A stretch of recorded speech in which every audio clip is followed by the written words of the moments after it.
I'm hoping this is our last video for section 10 and mutually exclusive. What mutually exclusive means is that there's no overlap. For instance, event 1 and event 2 are completely different items, and as we do the probability of these, like it's impossible. If you look at the first situation, we're trying to find the probability of at least 4 out of 5 questions correct. Well, getting 4 correct is different than getting 5 correct. So in this first problem, which I know I haven't even read the question to you yet, the probability of at least, I say that's greater than or equal to 4. Well, that's the same thing as getting the probability of 4 correct and the probability of 5 correct. And because there's no overlap between those two events, we can add them together. So moving forward, what we're going to do is we're going to do the same probability we had in the previous video, where if you just randomly guess on a 5 multiple choice test with 4 choices on it, that means that with 4 choices, the probability of success, so I'll use P to equal success, is 1/4, and then I believe we used Q before for 3/4. That's the probability of getting that question wrong. So as you go back through your notes and look at that, remember this first probability, so just doing P of 4, the probability of getting exactly 4 would be we want 5, choose 4, and then 1/4 to the 4th power, because we want 4 of them to be correct, and then 1 of them has to be incorrect. If you just need a reminder, this 5C4 is because we could get the first 4 correct and then miss 1. Or we could get the first 3 correct, miss 1, and then the last one get correct. So this 5C4 represents the different order in which we can get correct answers. And maybe I'll do this other one, just a completely, well, let's do like a navy-ish color. So we have 5C5, which is actually just equal to 1.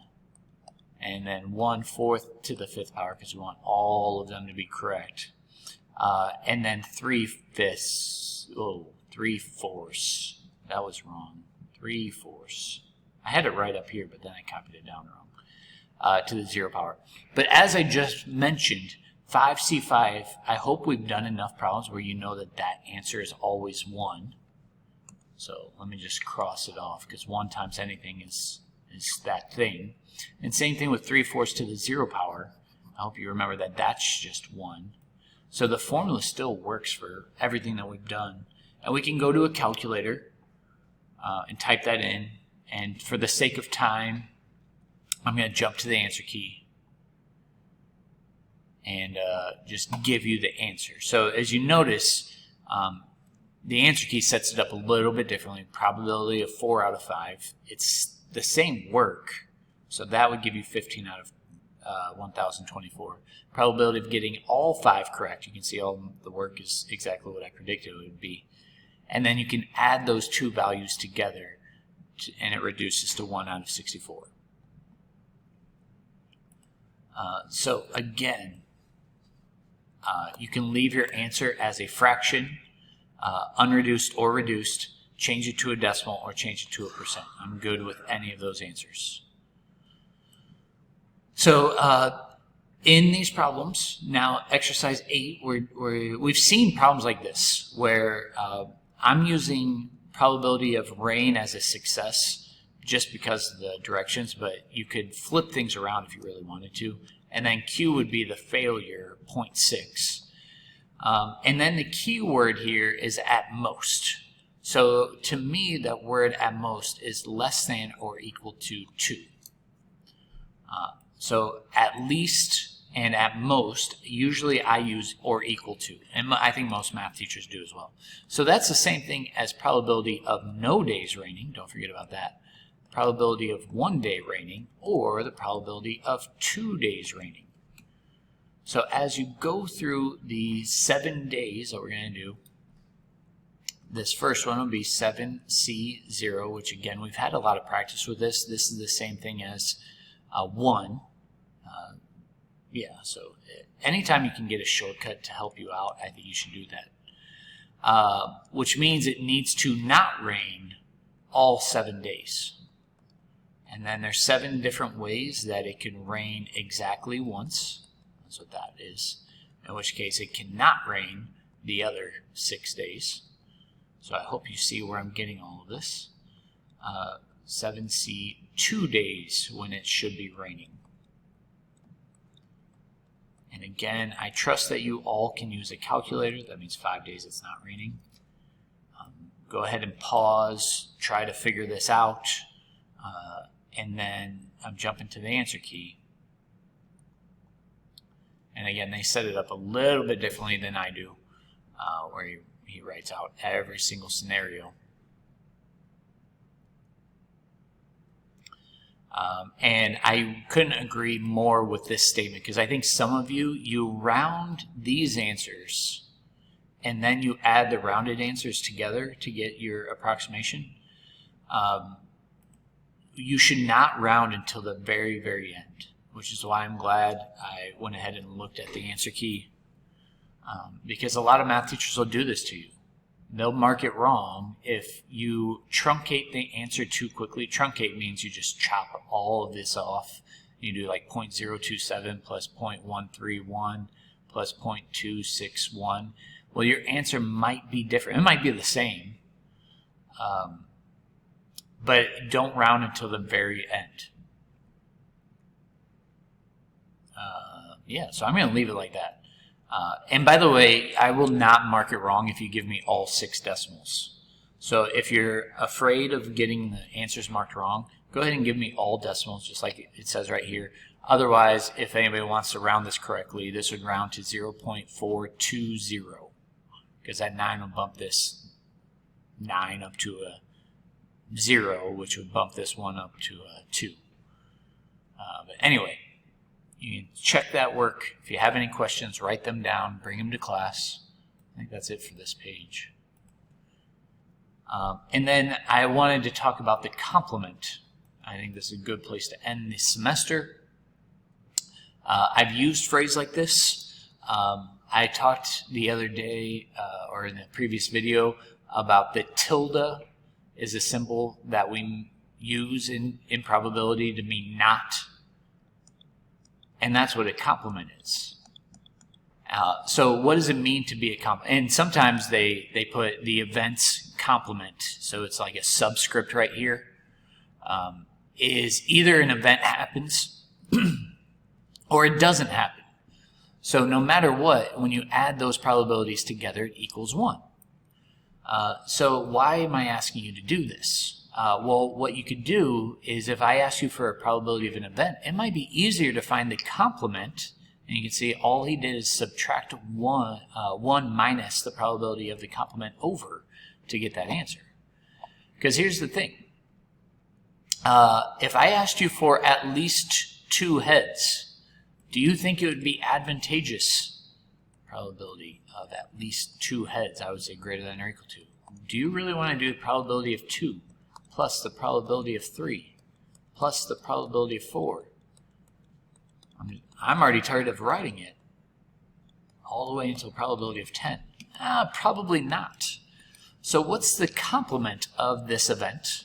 So what's the opposite of at least 2? That would be the probability of less than 2, which you could also say, because you're either doing an event or not, you can say it's a probability of nothing or probability of just 1. So why on earth would that be easier? Is now you're only finding 2 probabilities, and then you can take whatever that complement is and do 1 minus that, and you get the right answer. So to finish this up then, the probability of this complement, I guess I should put a P in front. I forgot what I was doing. There we go. Would be the probability of 0 or the probability of 1. Well, that means we're doing 10 flips. We're getting 0 of them as heads. So we want 0 heads, which means we want all 10 tails, plus 10C1. 1, you keep doing this. I'm sorry, you guys are probably getting frustrated that I'm giving you wrong things. I try to correct them before I publish the video though. So 0 heads, probability is 1/2. 10 tails, probability is 1/2. This one is 1 head, and this is 9 tails. And just to double check that I'm giving you the right thing, let's check out the answer.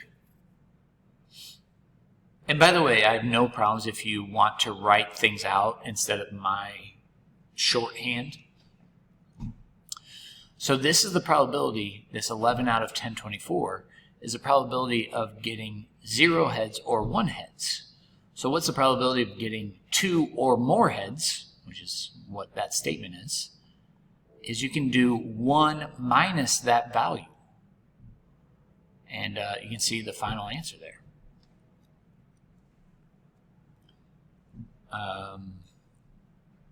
Yeah. And again, you can leave it as a fraction, change it to a decimal, change it to a percent. I'm fine either way. And then they're asking you to repeat the process. And again, I'm not going to tell you have to use this tool. It's just a tool to put in your back pocket to use this. So on letter D, it's a completely new problem. What's the probability of getting at least 1 head on a flip, 4 flips? Well, it might be better to do probability of no heads.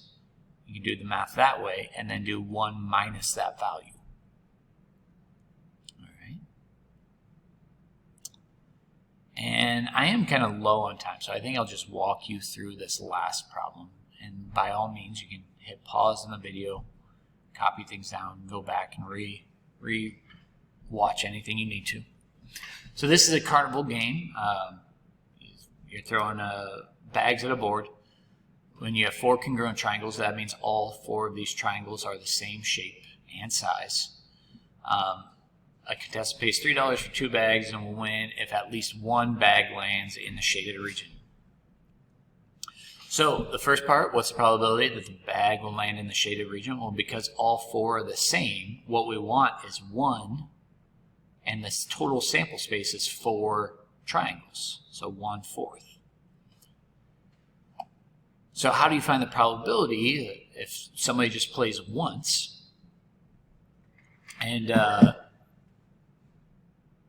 he wins the game? Well, there's probability of a win is 1 or 2 bags. I guess you can get 2 bags on and still win. So it doesn't matter if you get the 2 bags on.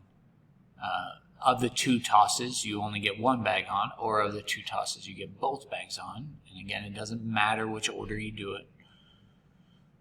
But winning is 1/4 on the bag, and then not winning is 3/4. So notice that some of these probabilities, they still add to be 1, and all of the process is the same. So if we get both bags on, 2C2, 1/4 to the 2nd power, and then 3/4 to the 0 power, which again, anything to the 0 power is 1. You can use your calculator and double check that answer. So then the next one, I think this is the last problem before your homework. If you play the game 3 times, what's the probability that you win at least once? Well, what you can do is you can find the probability that you won from letter B. So this is just playing 1 game. The probability of winning 1 game is 7/16. And it's a little tricky because all we care about is that you win at least once, which is the complement of not winning at all. I hope you realize that winning at least once, because you can win twice or 3 times, you can win all 3 times if you want, is the complement of not winning any games. So you can do 1 minus the probability of the complement, which you can figure out by doing 3C, we want to lose, so we never win. The 7/16 to the 0 power, 7/16 came from letter B, that's just winning once, because we don't win. And remember, these 2 need to add to be 1, so this value is 9/16, means we lose all 3 times, which apparently comes out to this fraction. And then you do the complement, which is 1 minus that. And you figure out 82% chance of winning at least once. And if that's confusing, write down questions, bring them to class, let me know. Otherwise, I'm at the end of the video, and you should be ready for your homework. and we'll see you.